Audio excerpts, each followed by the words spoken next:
तो hello friends, my name is DK and welcome to wrestle in the talk. और आज की इस वीडियो में हम लोग बात करने वाले हैं आज हुई मंडे नाइट रॉ के बारे में। तो वीडियो को लास्ट तक पूरा देखना ताकि कोई भी चीज आप लोगों से मिस ना हो। और बिना किसी देरी के हम लोग शुरू करते हैं आज की इस वीडियो को। मंडे नाइट रॉ की शुरुआत में ही हमें स्टील केज मैच देखने को मिल गया। जैसे कि आप सभी को पता है, WWE ने पहले से ही एडवर्टाइज करके दिया था केविन ओवेंस वर्सेस बिगी के बीच एक स्टील केज मैच। वो हमें मंडे नाइट रॉ के किक ऑफ में ही देखने को मिल गया। और मैच की क्या बात करूं, मैच कमाल का था। मैच के अंदर मुझे मजा आया। सेथ रॉलिंस भी इंटरफेयर करते हुए दिखाई दिया हमें इस मैच के अंदर। और अगर हम लोग बात करें इस मैच की फिनिश की, तो मैच का फिनिश होता कुछ इस तरीके से है कि बिगी और केविन ओवेंस जब टॉप रोप के ऊपर होते हैं, वहां से बिगी लगा देते हैं केविन ओवेंस के ऊपर अपना बिग एंडिंग और इजीली केज से बाहर चले जाते हैं। तो इस तरीके से बिगी ने इस मैच को तो विन कर लिया, लेकिन सेथ रॉलिंस बिगी के ऊपर अटैक कर देते हैं और फिर वो जाके केविन ओवेंस पे भी अटैक करते हैं। और केविन ओवेंस पे जब वो अपना कम स्टॉम्प लगाने वाले होते हैं, तभी बिगी आकर उनको ठिकाने लगा देते हैं। और जब बिगी अपनी विक्ट्री सेलिब्रेट करते हैं, तभी पीछे से आ जाते हैं बॉबी लैशली। और बॉबी लैशली ने आके स्पीयर लगा दिया बिगी को। और फिर उन्होंने केविन ओवेंस पे भी अटैक किया, सेथ रॉलिंस के ऊपर भी अटैक किया। काफी ज्यादा डोमिनेटिंग लगे मुझे बॉबी लैशली आज और मंडे नाइट रॉ के अंदर हमें। एंड मंडे नाइट रॉ की शुरुआत ही इतनी कमाल की हुई कि मुझे बहुत ज्यादा मजा आया। इसके बाद हमें देखने को मिलता है एक सिंगल्स मैच जेलिना वेगा और निकी ऐश के बीच। और ये वाला मैच भी थोड़ा ठीक ठाक सा था। अगर बात करें इस मैच की फिनिश की, तो इस मैच को बड़े ही आसानी से जेलिना वेगा ने एक इन्वर्टेड सब बोर्ड लगा के अपने नाम किया। फिर आता है आर के ब्रोनामेंट का फर्स्ट मैच, जहां पर एजे स्टाइल एंड ओमास फेस करने वाले थे स्ट्रीट प्रॉफिट्स को।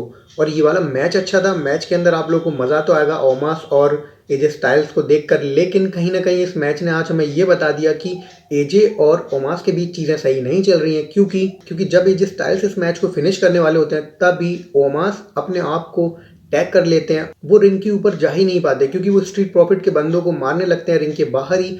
और तब तक 10 काउंट्स पूरे हो जाते हैं और इस तरीके से इस मैच को विन कर लिया स्ट्रीट प्रॉफिट्स ने। मैच खत्म होने के बाद हमने देखा कि एजे स्टाइल्स ओमास को कुछ समझाने की कोशिश करते हैं, लेकिन ओमास वहां से ऐसे चले जाते हैं जैसे कि उन्हें इस चीज़ से कोई फर्क ही नहीं पड़ता। और WWE ने ये वाला एंगल दिखाकर मुझे लगता है कहीं ना कहीं हमें हिंट किया है कि शायद ओमास और एजे स्टाइल बहुत ही जल्दी हमें स्प्लिट होती हुई दिखाई देंगे। इसके बाद हमें एक और मैच देखने को मिला Damian Priest versus Robert Roode के बीच, जो था United State championship. And match अच्छा था। अगर हम लोग बात करें इस मैच की फिनिश की, तो मैच का फिनिश होता कुछ इस तरीके से है कि जब रॉबर्ट रूट ट्राई करते हैं अपना DDT लगाने का, लेकिन वो लगा नहीं पाते। और डेमिन प्रीस्ट की तरफ से हमें देखने को मिलता है कि उन्होंने लगा दी एक रेकॉर्डिंग।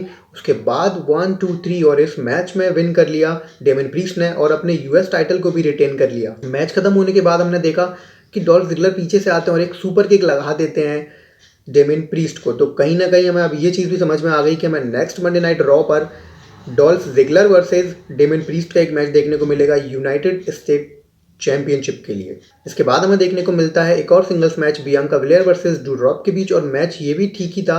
एंड अगर हम लोग बात करें इस मैच की फिनिश की, तो मैच का फिनिश होता कुछ इस तरीके से है कि जब बियांका बिलेयर ट्राई करती हैं अपना किस ऑफ डेथ लगाने का, तभी वहां से ड्यूड्रॉप खुद को बचाकर भाग जाती है और फिर वो रिंग के ऊपर आती नहीं है और रेफरी 10 काउंट पूरे कर देता है। और इस तरीके से इस मैच को विन कर लिया बियांका ब्लेयर ने। फिर आता है एक और मंडे नाइट रॉ पर कमाल की चीज, मिस टीवी का वो सेगमेंट जहां पर स्पेशल गेस्ट होने वाले थे एज। अगर आप लोगों ने ये वाला प्रोमो नहीं देखा तो मैं कहूंगा आप लोग एक बार जाके इस प्रोमो को जरूर देखना, आपको बहुत ज्यादा मजा आएगा। कुछ चीजें फनी भी देखने को मिली, कुछ चीजें एक दूसरे को वार्निंग टाइप की भी दी। एंड अगर बात करें इस सेगमेंट की एंड की, तो मिस कहते हैं कि मैं तुमसे नहीं डरता हूँ। और एज की तरफ से हमें देखने को मिला कि उन्होंने बस ऐसे ही एक डरावने के लिए मूव करते हैं, जिसकी वजह से मिज स्टेज पर ही गिर जाते हैं और एज कहते हैं अच्छा तो तुम मुझसे नहीं डरते हो, और ऐसा कह के वहां से एज चले जाते हैं। तो अगर आप लोग इस प्रोमो का पूरा मजा उठाना चाहते हैं, तो मेरी आप लोगों से रिक्वेस्ट रहेगी एक बार जाके उस प्रोमो को आप लोग जरूर देखिएगा। इसके बाद आता है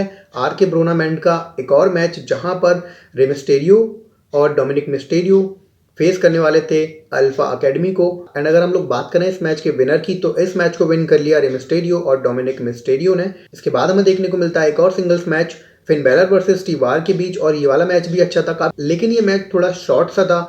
और अगर हम लोग बात करें इस मैच की फिनिश की, तो मैच का फिनिश होता कुछ इस तरीके से कि जब फिन बैलर अपना फिनिशर लगाने के लिए टॉप रोप के ऊपर चढ़ जाते हैं, लेकिन टी बार उससे बचने के लिए भी टॉप रोप के ऊपर चले जाते हैं, बट किसी तरह फिन बैलर ने टीबार को वहां से गिरा दिया और उसके बाद लगाते हैं अपना फिनिशर और इस मैच को अपने नाम कर लिया। मैच खत्म होने के बाद हमने देखा कि जब फिन बेलर अपनी विक्ट्री को सेलिब्रेट कर रहे होते हैं तभी पीछे से आते हैं ऑस्टिन थ्योरी और ऑस्टिन थ्योरी ने आके लगा दिया अपना फिनिशर फिन बेलर के ऊपर और उनके साथ वो सेल्फी लेकर वहां से चले गए। इसके बाद आता है हमारी मंडे नाइट रॉ का main event, Becky Lynch versus Liv Morgan for the Raw women's championship. And बात करें अगर हम लोग इस मैच की तो मैच ये कमाल का था। बेकी लिंच अपनी एक टाइटल को डिफेंड करने के लिए पूरा 100% दे रही थी और लिव मॉर्गन उस टाइटल को उनसे दूर करने के लिए अपना 100% देती हुई दिखाई दे रही थी।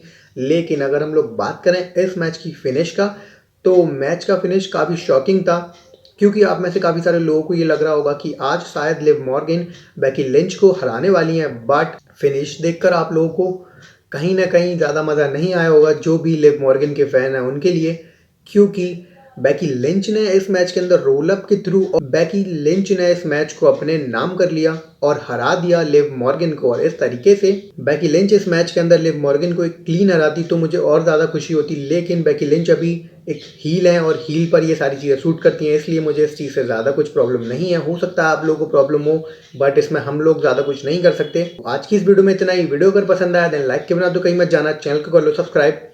Thank you guys.